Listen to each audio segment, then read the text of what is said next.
إن الحمد لله نحمده ونستعينه ونستغفره ونعوذ بالله من شرور أنفسنا ومن سيئات أعمالنا من يهده الله فلا مضل له ومن يضلل فلا هادي له أشهد أن لا إله إلا الله وحده لا شريك له وأشهد أن محمدا عبده ورسوله اللهم صل على محمد وعلى آل محمد وسلم تسليما كثيرا. قال الله تعالى في كتابه الكريم بعد أعوذ بالله من الشيطان الرجيم بسم الله الرحمن الرحيم يا أيها الذين آمنوا اتقوا الله حق تقاته ولا تموتن إلا وأنتم مسلمون. وقال الله عز وجل يا أيها الإنسان ما غرك بربك الكريم الذي خلقك فسواك فعدلك في أي صورة ما شاء ركبك كلا بل تكذبون بالدين وإن عليكم لحافظين كراما كاتبين يعلمون ما تفعلون. صدق الله العظيم. أوصيكم ونفسي بتقوى الله وطاعته فقد فاز المتقون. Hadirin sidang salat jamaah Jumaat Masjid Al-Muttaqin rahimakumullah. Bersama-sama kita tingkatkan ketakwaan, keimanan kita hanya kepada Allah Azza wa Jalla dengan sebenar-benar takwa. Karena dengan modal takwa inilah yang akan kita bawa ke hadirat Allah Subhanahu wa taala. Dengan apa caranya takwa itu? Imtithalu awamirillah wajtinabu nawahi.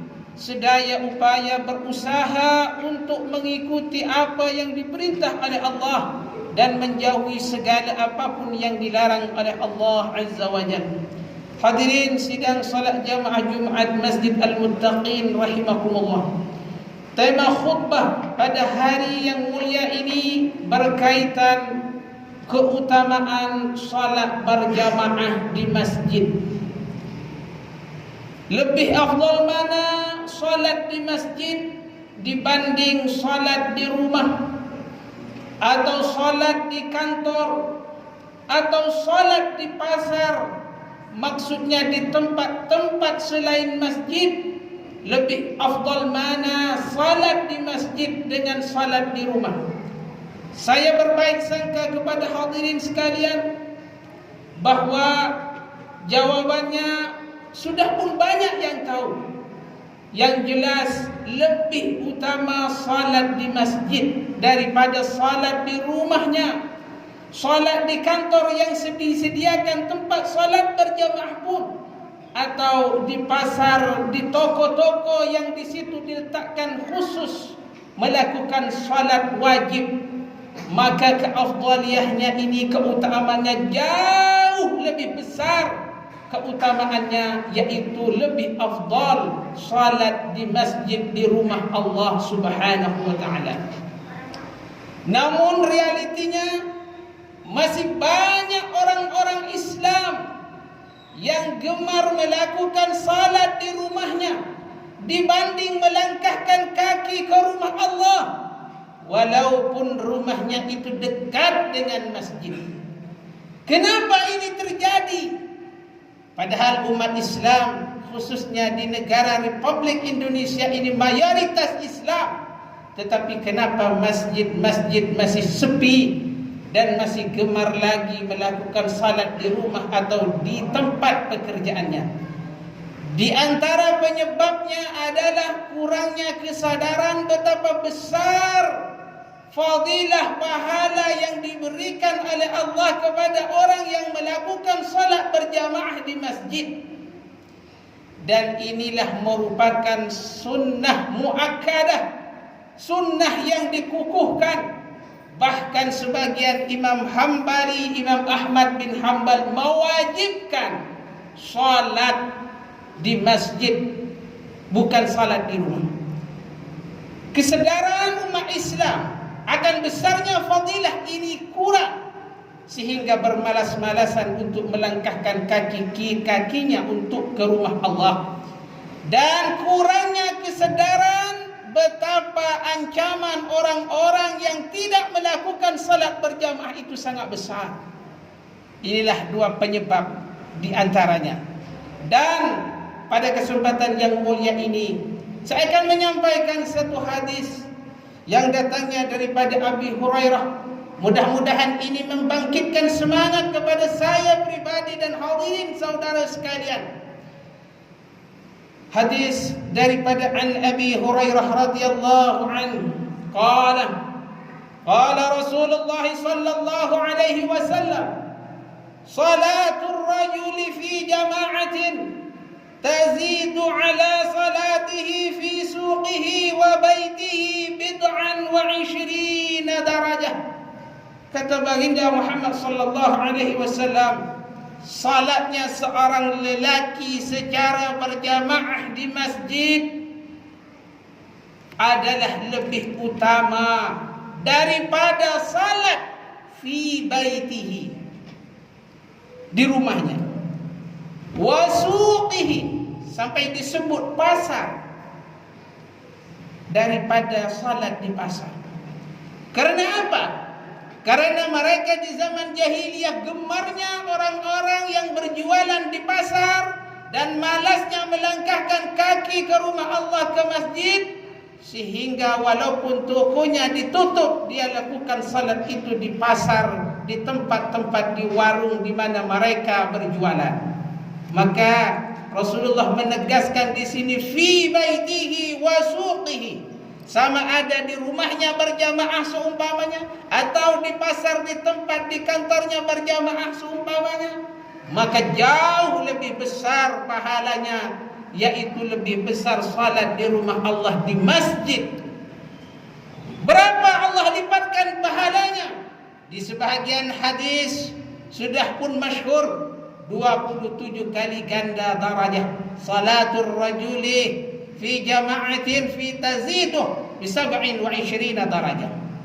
Tetapi dalam hadis ini wa fi riwayatin, Allah lipat gandakan 20 darajah, 20 kali ganda darajah. Inilah Allah memberikan bonus besar. Maka di saat Allah memberikan bonus pahala besar, tidak banyak umat Islam yang tergerak. Tetapi di saat ada bonus-bonus di beberapa mall, misalnya di pertokoan-pertokoan besar, ada bonus besar, diskon besar, maka banyak orang Islam yang antri untuk mendapatkan pahala bonus-bonus besar itu. Tetapi sayang, saya, semua saudara kita kadang-kadang malas di saat Allah memberikan pahala lebih, malah memilih salat sendirian, hanya dapat satu pahala dibanding pahala 20 derajat atau 27 kali ganda derajat. Saking sayangnya Rasulullah sallallahu alaihi wasallam menjelaskan besarnya fadilah salat berjamaah ini, memberikan pemikiran secara logika. Apa terusan ayatnya ini, hadisnya? Kenapa salat di masjid lebih besar pahalanya? وَذَلِكَ أَنَّ أَحَدَهُمْ إِذَا تَوَضَّأَ فَأَحْسَنَ الْوُضُوءَ ثُمَّ أَتَى الْمَسْجِدَ لَا يُرِيدُ إِلَّا الصَّلَاةَ لَا يَنْهَزُهُ إِلَّا الصَّلَاةَ لَمْ يَخْطُ خُطْوَةً إِلَّا رُفِعَ لَهُ بِهَا دَرَجَةٌ وَحُطَّ عَنْهُ بِهَا خَطِيئَةٌ حَتَّى يَدْخُلَ الْمَسْجِدَ. Karena kata Rasulullah sallallahu alaihi wasallam, sejak orang itu berniat saja, niat mau salat, kemudian sempurnakan wudunya, malaikat Allah sudah mencatat satu pahala besar. Setelah menyempurnakan wudunya, melangkahkan kaki satu langkah demi langkah ke rumah Allah, ke masjid ini, maka kata Rasulullah akan diangkat satu darajah setiap langkahnya. Satu langkahnya lagi akan menghapus kesalahan dosa-dosa kita hingga masuk masjid. Berarti semakin jauh rumah kita dari masjid, semakin besar pahala yang diberikan kepada orang-orang yang melakukan salat berjamaah di masjid. Langkah diberikan satu pahala, satu langkah dihapus dosa. Begitulah sampai masuk ke masjid. Terusan hadis ini, fa idza dakhala al masjid kana fi salati ma kanat as-salah hiya tahbisuhu. Di saat orang tadi dari rumahnya keluar, menyempurnakan wuduknya dari rumahnya, kemudian keluar langkah demi langkah dan masuk ke masjid, belum melakukan salat, maka malaikat Allah sudah menganggap pahalanya seperti orang yang melakukan salat. Ini besarnya fadilah orang yang melakukan salat berjamaah di masjid. Kemudian yang amazing, yang best of the best, yang luar biasa, wal malaikatu yusalluna ala ahadikum ma dama fi majlisihi alladhi shalla fi.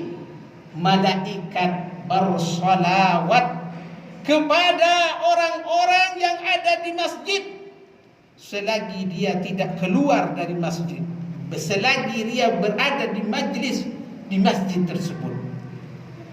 Apa teks kalau kita teliti dalam hadis ini? Yusalluna ala ahadikum wal malaikatu yusalluna ala ahadikum. Malaikat-malaikat bersolawat kepada kita semua yang melakukan salat berjamaah di masjid. Tingkat salawat hanya kepada baginda Muhammad sallallahu alaihi wasallam Allah dan malaikatnya bersolawat, tidak pada yang lain. Sudah masyhur firman Allah, innallaha wa malaikatahu yusalluna 'alan nabi ya ayyuhalladzina amanu sallu 'alaihi wa sallimu taslima. Allah dan malaikatnya bersolawat kepada Nabi. Maka orang Islam bersolawatlah kepada baginda Muhammad sallallahu alaihi wasallam. Tetapi dalam hadis ini, orang-orang yang melakukan salat berjamaah dengan sempurna, melangkahkan kakinya ke rumah Allah, malaikat juga bersalawat kepada kita. Makna di dalam hadis ini, Masya Allah, level kita di saat berada di masjid, yang mana Allah dan malaikatnya bersalawat pada kita yang berjamaah di masjid, malaikat pun bersalawat kepada kita, memberikan rahmat dengan izin Allah kepada orang-orang yang melakukan salat berjamaah di masjid. Hadis ini ditutup dengan satu perkataan, satu kalimat yang mulia. Apa kata Rasulullah SAW? Di samping malaikat ini bersolawat kepada kita yang salat berjamaah di masjid, malaikat juga mendoakan secara lebih terperinci. Allahumma arham, Allahumma ighfirlah, Allahumma tub alaih. Kata malaikat kepada kita yang duduk sekarang ini, malaikat berdoa kepada Allah, ya Allah, rahmati orang-orang yang melakukan salat berjamaah. Ya Allah, jika ada dosa dan kesalahan, ighfir, ampunkan dosa mereka ya Allah. Kalau mereka bertaubat ya Allah, segera berikan, terimalah taubat orang-orang yang melakukan salat berjamaah. Tidakkah kita tertarik? Tidakkah kita cinta kepada Allah dan Rasulnya? Tidakkah kita gemar, cinta dan suka kepada doa yang telah didoakan oleh malaikat sebentar tadi?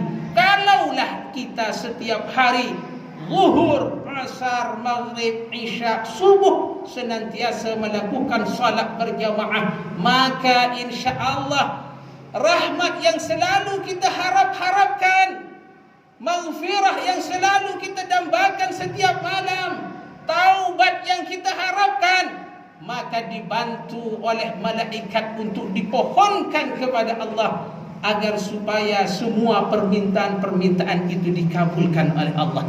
Oleh sebab itu hadirin rahimakumullah, sekali lagi kenapa persoalannya umat Islam tidak ramai melakukan salat berjamaah di masjid.